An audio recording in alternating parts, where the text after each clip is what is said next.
இந்த வலைபேச்சின்னு ஒரு சேனல் ஒன்று ஓடின்னு இருக்கு. அதில் வந்து பார்த்தீங்கன்னா யோகி பாபு அவரை வந்து ரொம்ப கீழ்த்தரமா இது வந்து ஒரு குப்பை வந்து இப்போ வந்து கோபுரத்தில் போய் உட்காந்துருக்கு அது இதுன்ற மாதிரிலாம் பல விஷயங்கள் பேசி அசிங்கப்படுத்தினுக்கிறாங்க. யோகி பாபு வந்து கரெக்டாக ஷூட்டிங்க்கு வர்றதில்லை. அவர் வந்து எக்கச்சக்கமாக பணம் கேட்குறாரு. முதல்ல கொடுக்குற பணம் அவர் அக்ரி பண்ணுற பணம் இல்லை, அவர் அப்புறம் கேட்கறது அது இதுன்ட்டு பல விஷயங்கள் பேசி ரொம்ப சூடாக ஓடின்னு இருக்கு இப்போ மேட்ரு. ஏன்னா உண்மையிலேயே யோகி பாபு மோசமான ஆளா இருந்தா நீங்க வந்து இந்த வலைபேச்சுன்றவங்களை பத்தி நான் என்ன சொல்ல விரும்புறேன்னா, இவங்க வந்து அஜித்தை பத்தி என்னென்ன பேசுனாங்கன்றது கொஞ்ச நாளைக்கு முன்னாடி வந்தது.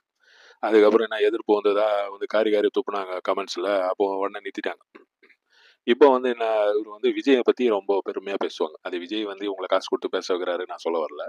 நான் வந்து ஜஸ்ட் இந்த ஒரு ஒப்பீனியன் சொல்றேன். ஆனா இந்த வலைபேச்சுன்றவங்க இவங்க வந்து இந்த 3 பேர் உட்காந்து இந்த போட்டு வறுத்து எடுக்கிறாங்க பாருங்க. இது வந்து ரொம்ப தப்பான விஷயம்.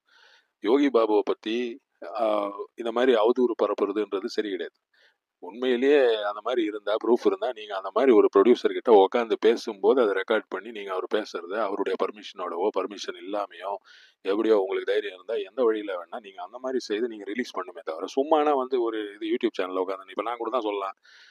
ஏன்பா என்கிட்ட வந்து அஜித் கேட்டாரு, நேத்து வந்து என்கிட்ட 100 ரூபாய் கேட்டாரு, அவர்கிட்ட இல்லன்ட்டு. இது வந்து நம்புற மாதிரியா இருக்கு? யோகி பாபு வந்து ரொம்ப மோசமானவன், யோகி பாபு வந்து அப்படி, யோகி பாபு வந்து இப்போ வந்து என்ன சத்தியம் பண்ண சொல்லு. அவர் உடனே அஜித் வந்து இப்படிலாம் சொல்ல அப்படின்ட்டு அஜித் வந்து கையை தட்டி விட்டாராம், டோன்ட் டச் மீ அப்படின்னு சொன்னாரு. அப்படின்ற விஷயம்லாம் சும்மானா இவனுங்களா வந்து கிளப்பி விடுறது. சினிமாவில் அந்த காலத்துல வந்து இந்த இது கிசு கிசு எழுதுவாங்க. இப்போ வந்து அந்த அந்த விஷயத்த வந்து இப்போ இதுல பண்றாருங்க, இந்த யூடியூப், இந்த ஃபேஸ்புக் இதுல பண்றாரு. அதாவது இருக்கிற விஷயத்த உண்மை விஷயத்த பேசிட்டு போறதை தவிர அதுக்கு நம்ம மக்களும் ஒரு காரணம்னு வைங்க. நம்ம மக்கள் பார்த்தீங்கன்னா சினிமாவில் நடிகைகள் இப்படி பண்றாங்க, அந்த பைல்வான்லாம் போட்டு இருப்பாங்க. நடிகை அப்படி பண்றா இப்படி பண்றா, அவ அப்படி போனா, அவ இங்க போனா, சுச்சி லீக்ஸ் இந்த மாதிரி ஆளுங்கள்லாம் வந்து ஒன்னொன்னு சொல்லும்போது இந்த கிசு கிசு கேட்கறது வந்து நம்ம ஆளுங்களுக்கு ரொம்ப ஒரு கிளுகிழுப்பு. அவங்க வந்து அதை ரொம்ப விரும்பி கேட்பாங்க, ரொம்ப விரும்பி இந்த வலைபேச்சு. இவரு கூட செய்யார் பாலு கூட நடுவில் கொஞ்சம் கொஞ்சம் விடுவாரு. ஆனா அவர் வந்து கொஞ்சம் கண்ட்ரோல்டா வச்சுக்கிறாரு. அவர் கொஞ்சம் ஒரு இது இருக்கிறவர், ஒரு கண்ட்ரோல் இருக்கிறவர், ஒரு நாணயம் நேர்மை இதெல்லாம் இருக்கிறவருன்னு வைங்க. இந்த 3 பேர் ஐயோ, அதாவது இவங்க வந்து கான்ட்ரவர்சி பண்ணி இவங்க இது ஆகணுன்றதுக்காக, ஏன்னா 3 பேர் இல்ல 3 பேருக்கு இந்த யூடியூப்ல இருந்து வர வருமானம் வந்து 10 போல இருக்கு. அதனால இந்த மாதிரி வேலைங்க பண்ணி இந்த மாதிரி வந்து அதாவது இப்படியா பேசுவாங்க. ஒரு நடிகர் இப்போ வந்து அவர் 25 லட்சம் வாங்குறாரு, 30 லட்சம் வாங்குறாரு ஒரு நாளைக்கு பேமெண்ட் அப்படின்னா ஏன்னா அவருடைய டேலண்ட்டுங்க. அவர் எவ்வளவு நாள் சாப்பாடு இல்லாமலாம் இருந்திருக்காரு அந்த காலத்துல.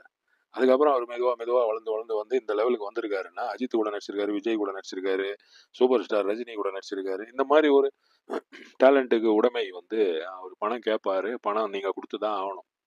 ஏன்னா அவருக்கு செலவு இருக்குல்ல.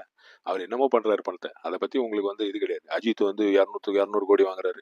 அப்ப நீ வந்து போய் ஒரு ஐடி ஒரு பில்டிங் கட்டி அங்க பிசினஸ் பண்ணி அங்க உட்காந்துக்கோ. ஒரு 3 மாசம் முன்னாடி பேசின விஷயம் தான் இதே வேலை பேச்சுல.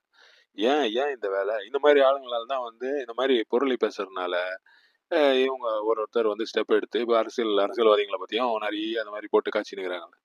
இந்த மாதிரி பேசும்போது என்ன ஆகுது, அவங்க வந்து இந்த பில்லு அது இது அரசியல் ரீதியா அவங்க என்ன பண்ண முடியும், ஒரு சட்டப்படி என்ன பண்ண முடியும் அப்படின்றத பார்த்து இந்த ஒரு ப்ராட்காஸ்டிங் பில்லு, அந்த பில்லு இந்த பில்லு இந்த மாதிரி ஏதாவது ஒன்று பாஸ் பண்ணி இருக்கிறவன எல்லாம் வந்து ஆப்படிக்கிறதுக்கான வழி இது.